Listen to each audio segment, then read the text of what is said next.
Welcome back to Fox and Friends First. With 0 indictments linked to collusion, many are wondering if President Trump will pardon anyone connected to the Mueller probe. Here now to weigh in from the Trump Campaign Advisory Board, Madison Gesiato. Thank you so much for joining us. We appreciate it.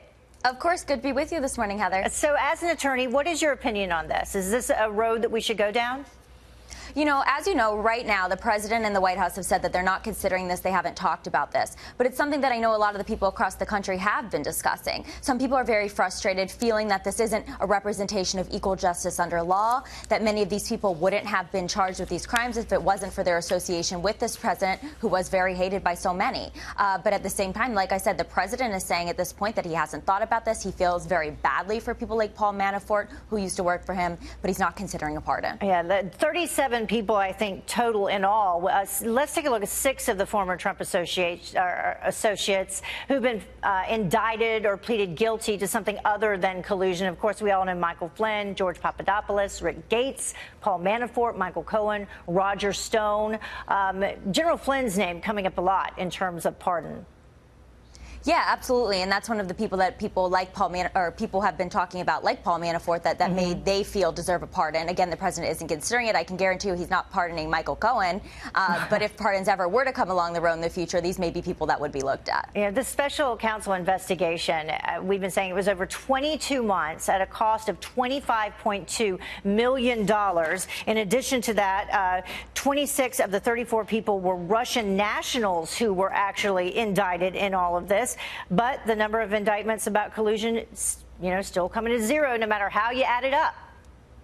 Right. We had a House investigation, Senate investigation, FBI investigation, and now the Mueller report, which has been released and has been an absolute nothing burger. So many people across this country, including in the media, accuse the president of committing crimes, of collusion with Russia, of being an agent of the Russian government. This is absolutely appalling accusations, of course, have been disproven.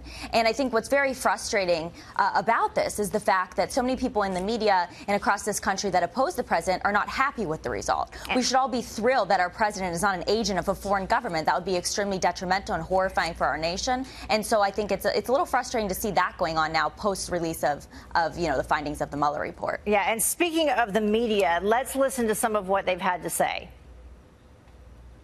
This is evidence of willingness to commit collusion. So many connections with the Kremlin. Trump now sits at the threshold of impeachment. May be the first president in quite some time to face the real prospect of jail time.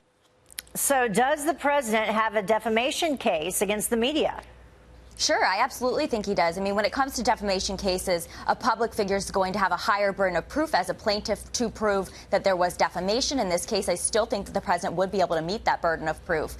Will he ultimately sue? I'm not sure. At this time, there's obviously no plans or any information being released on that. But, I mean, he's been defamed since before he even became president of the United States by the media and by members of Congress and so many people that appear as commentators on the liberal networks. It's very frustrating and it's very unfair. The coverage of him has been not only negative, but not truthful. Yeah, and damaging to the president, also damaging to the American people. For 2 years, we've been hearing about this and dealing with this and spending money on this when there were much bigger issues that we could have been concentrating on.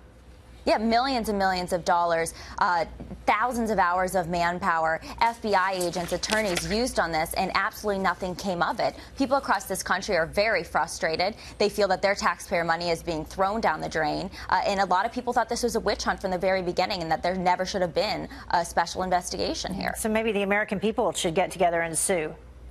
Yeah, I mean, time will tell. We'll see what happens. Madison, thank you so much for joining us. We appreciate it. Thanks, Heather. Have a good day.